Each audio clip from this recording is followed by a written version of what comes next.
Hello दोस्तों, आप लोगों का संदेश के पॉइंट पे फिर से स्वागत है।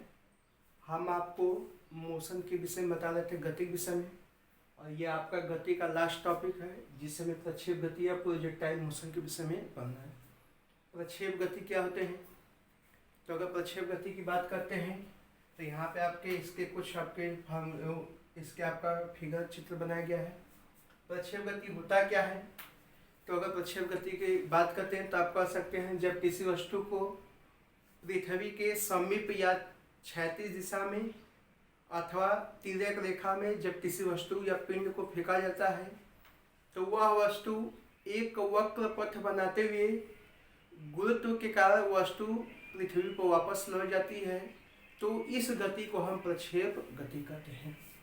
कह सकते हैं जब किसी वस्तु को पृथ्वी के समीप, ये पृथ्वी के समीप है, तो पृथ्वी के समीप या तिर्यक रूप में जब किसी वस्तु को फेंका जाता है तो गुरुत्व के कारण ये जो वस्तु को फेंका जाता है यह वस्तु कुछ एक वक्र पथ बनाते हुए पृथ्वी पर वापस लौट आती है। तो इस गति को हम प्रक्षेप गति कहते हैं। प्रक्षेप गति के कुछ एग्जाम्पल हैं जो आपको ये एग्जाम्पल ध्यान देना है। प्रक्षेप गति की ये जो एग्जाम्पल है, इसमें पहला उदाहरण है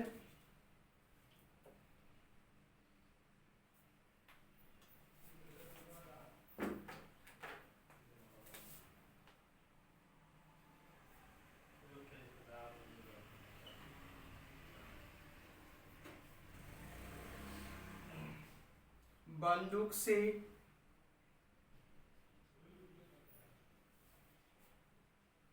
निकली हुई गोली की गति,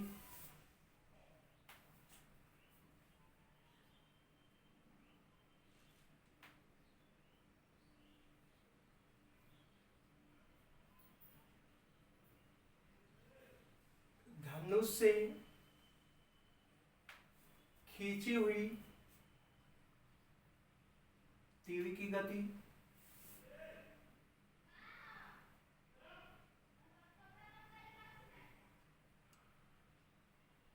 हवाई जहाज से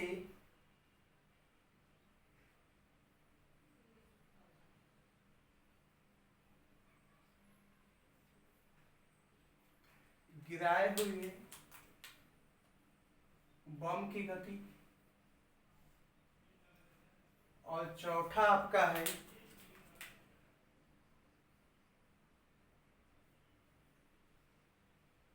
रॉकेट की गति। यहाँ पे आपके ये एग्जाम्पल है।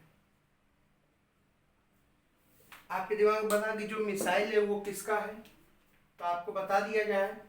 ये जो आपके मिसाइलें होती हैं जिसका हम लोग आपका देखते हैं, हमारे वैज्ञानिक परीक्षा टेस्ट करते हैं, जो आपके मिसाइल होते हैं, यह जो मिसाइल होते हैं, यह मिसाइल प्रक्षेप गति का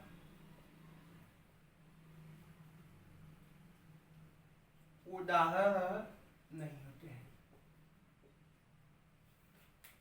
दूसरा सबसे इंपॉर्टेंट पॉइंट, हमने बताया कि ये जो प्रक्षेप गति का ये जो पथ होता है या जो आपका ये कर्व होता है, ये कैसा होता है?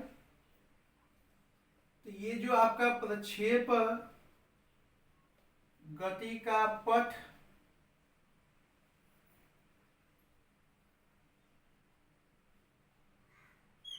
परवलयाकार या पैराबोलिक होता है। अब ये परवलयाकार का होता है तो आपको कक्षा 12 में मैथ में आप लोग पढ़े हैं, उसके अंदर जिसका एक होता है उसे परवलयाकार होते हैं। तो यहाँ पे आपको बस ये जानना है कि परवलयाकार होते हैं। तो यहाँ पे इसके कुछ पॉइंट है जिसको हम बताएंगे। यदि आप देखेंगे जब किसी वस्तु को पृथ्वी के क्षैतिज दिशा में जब किसी वस्तु को पृथ्वी से फेंका जाता है तो वो बिंदु जो होगा उसे प्रक्षेपण बिंदु होते हैं। तो उसको हम किसी न किसी कोण फेंकेंगे, और जब किसी कोण फेंकेंगे तो ये वो पथ बनाते हुए, मतलब जब किसी बिंदु को थीटा कोण पर फेंकते हैं तो वह कुछ समय बाद पृथ्वी पर क्या करता है, वापस लौट आते हैं। जिस बिंदु से फेंका जाता है उसे हम प्रक्षेपण बिंदु करते हैं। आपको परास के बारे में जानना है, महत्तम ऊंचाई के बारे में जानना है, उड्डयन काल के विषय में जानना है और इसके आपके सूत्र के विषय में जानते हैं कि ये होते क्या है। तो उड्डयन काल की अगर बात करते हैं तो उड्डयन काल को, जिसको हम लोग इंग्लिश में आप लोग कभी कभी कहते हैं टाइम ऑफ फ्लाइट, इंग्लिश नाम से फ्लाइट मतलब उड़ना, तो आप कह सकते हैं उड्डयन काल क्या होता है। तो आप कह सकते हैं कि जब किसी वस्तु को प्रक्षेपण बिंदु अर्थात जिस बिंदु से फेंका जाता है तो यह वस्तु पृथ्वी यहाँ फेंकने से और पृथ्वी तक वापस लौट के आने में जो समय लगता है वही समय हमारा उड्डयन काल कहलाता है।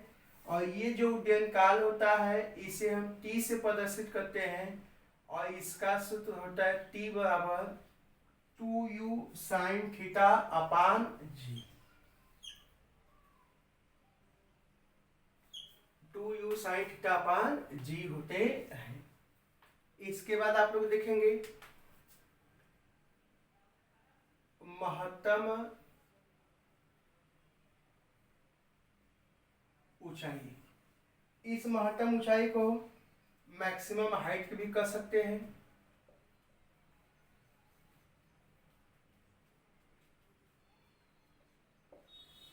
महत्तम ऊंचाई, महत्तम ऊंचाई क्या होगा, जब किसी वस्तु को पृथ्वी से क्षैतिज दिशा में फेंका जाए तो जो उसका अधिकतम ऊंचाई होगा हम उसे ही महत्तम ऊंचाई कहते हैं।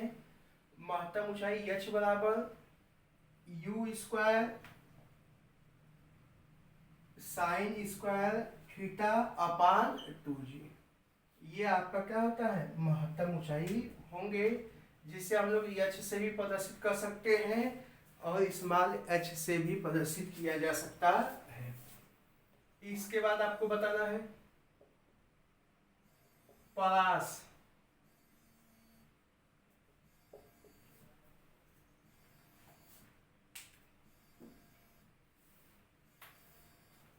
परास क्या होता है। तो आप कह सकते हैं कि जब किसी वस्तु को पृथ्वी की क्षैतिज दिशा में फेंका जाता है तो उस वस्तु के द्वारा तय की गई जो दूरी होती है हम उसे परास कहते हैं। परास r बराबर होता है u square sine 2 theta upon g. तो यहाँ पे आपका ये परास हुआ, उड्डयन काल हुआ, महत्तम ऊंचाई हुई। यहाँ पे 2 पॉइंट आपके लिए सबसे इंपॉर्टेंट है।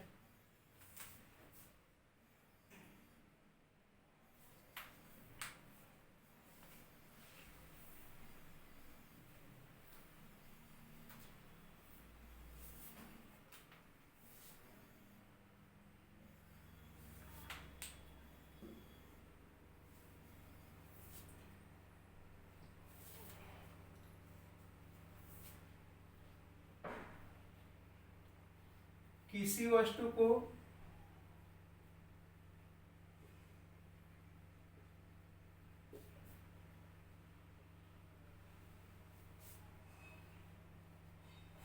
अधिकतम दूरी पर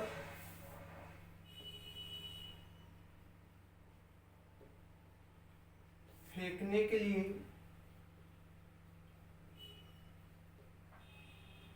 कितने कोस से फेंका जाता है,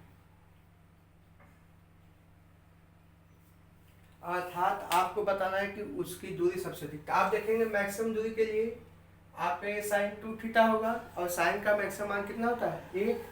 तो आप यहाँ पे कर सकते हैं साइन 2 थीटा इक्वल टू 1। तो आप यहाँ पे आप कर सकते हैं साइन 2 थीटा, एक इसका आपका वैल्यू होता है तो साइन 90 अंश का, दोनों का कंपेरिजन करेंगे तो 2 theta equal to 90, theta equal to 45 अंश। तो आप कह सकते हैं कि किसी भी वस्तु को अधिकतम दूरी पर फेंकने के लिए हम लोग कितने एंगल फेंकेंगे, तो आप कह सकते हैं कितना पर 45 अंश। दूसरी बात करते हैं किसी वस्तु को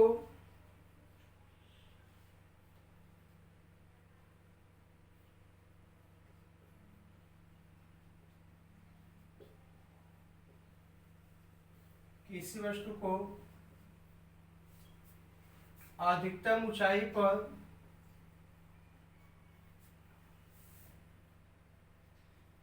फेंकने के लिए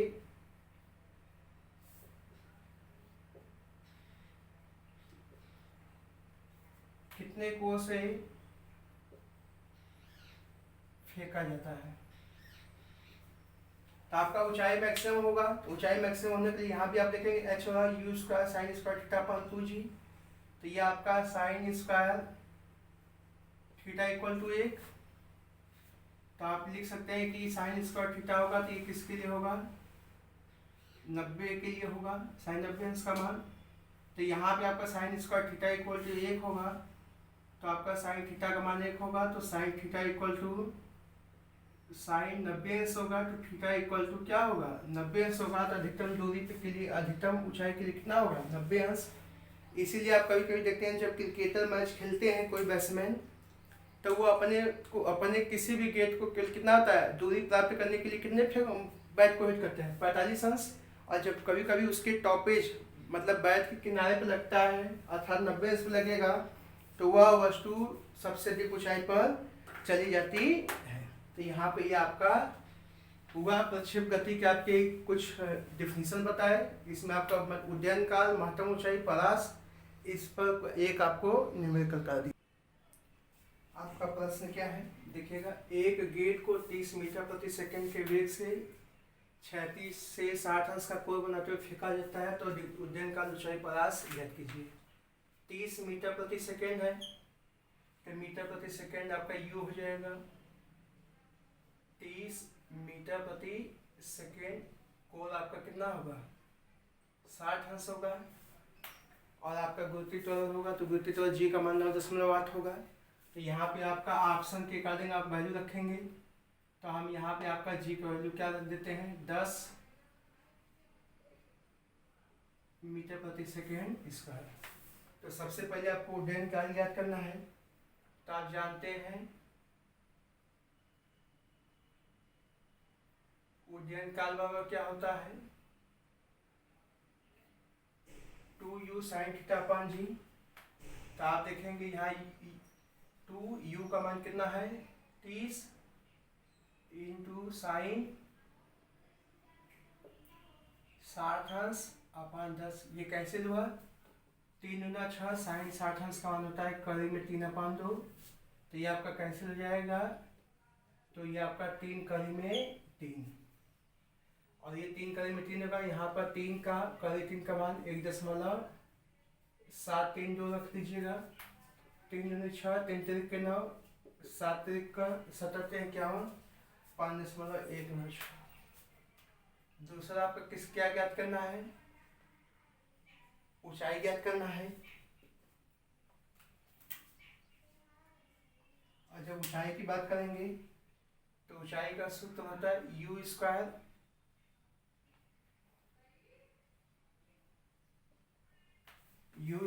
sign square theta upon 2g। तो u का मान आपका कितना होगा देखेंगे, 30 इंटू 30, तो साइन 60 का स्क्वायर हो जाएगा, 2 इंटू 10, तो ये कैंसिल हो जाएगा। तो 30 टाइम 90 अपॉन 2, साइन 60 अंश का मान कड़ी में 3 का 2 का स्क्वायर। तो आपका हो जाएगा ये 90 में 2 से भाग कर देंगे कितना होगा, 45, 3 अपॉन 2, तो 45 90 135 अपॉन 2, 6 दूना 12, 7 दूना 14,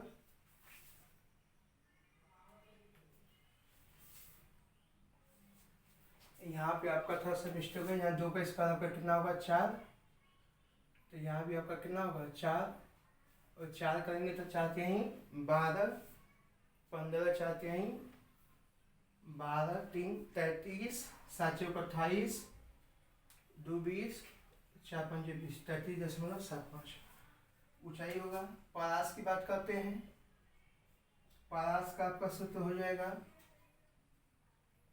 you square sine 2 theta upon g. और जब यहाँ पे आपका देखेंगे तो u का मान कितना होगा, 30 मल्टीप्लाई 30, साइन 60 अंश का मान रखेंगे तो 60 दूना 120 अपॉन 10, 10 से कैंसिल, तो टी tan 90 और साइन 120 अंश का मान हो जाएगा कड़ी में 2/2, तो 45 कड़ी में 3, और कड़ी में 3 का 1.73 जो रख के वहाँ पे कैलकुलेट कर लेंगे। तो इस तरह से आप उज्जैन का ऊंचाई परास याद कर सकते हैं। ठीक, यहाँ तक ये आपका क्या हुआ। इसके बाद आपके कुछ इम्पोर्टेंट पॉइंट है, जैसे कहीं आप देखते हैं जब कोई वस्तु या जब कोई देखते हैं जब कोई बंदर किसी खंबे पर बैठा होता है, आप यहाँ से इसको किसी वस्तु की तरह या किसी पिंड की तरह जब मारने की कोशिश करते हैं, तो जब इसको आप मारते हैं तो ये आप देखते हैं सीधा, तो ये इसके नीचे लग जाता है। तो इस पर कुछ आपके यहाँ पे बताते हैं ये ऐसा होता क्यों है। तो आप कह सकते हैं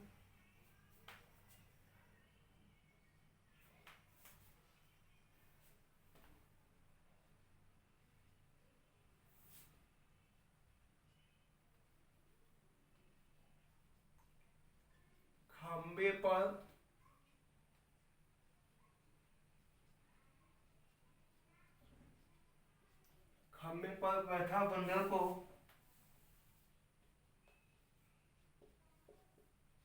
दूर से निशाना लगाने पर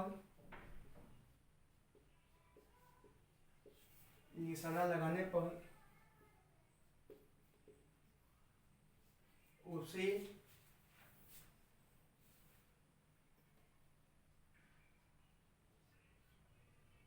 नहीं लगती है यदि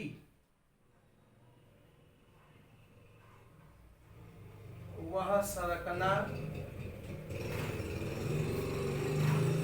प्रारंभ कर दे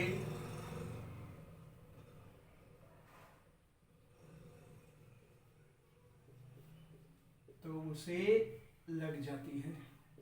क्यों? क्योंकि जब भी कभी आप देखेंगे जब यहाँ पे ये खम्भे हैं, यहाँ बैठा बंदर है, हम इसको निशान लगाते हैं तो हम इसको सटीक निशान लगाते हैं। तो आपको भी बताया गया गुरुत्व के कारण ये वस्तु में क्या होता है, अब पृथ्वी अपनी खिंचती है जिसके कारण से ये वक्र पथ बनाते हुए नीचे आएगा। लेकिन जैसे ही यहाँ से मारते हैं, अगर बंदर देख लिया, अगर इसी जगह बैठा रहा तो बंदूक की गोली उसे नहीं लगेगी। यदि वो सरकना प्रारंभ करते गोली उससे क्या करती है, लग जाती है। दूसरा पॉइंट, यदि किसी बिंदु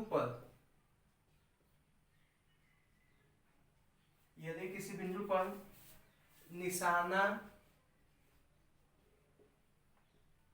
लगाने के लिए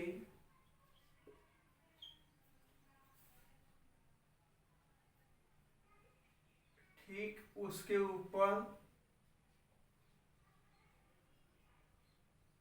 लगाया जाता है।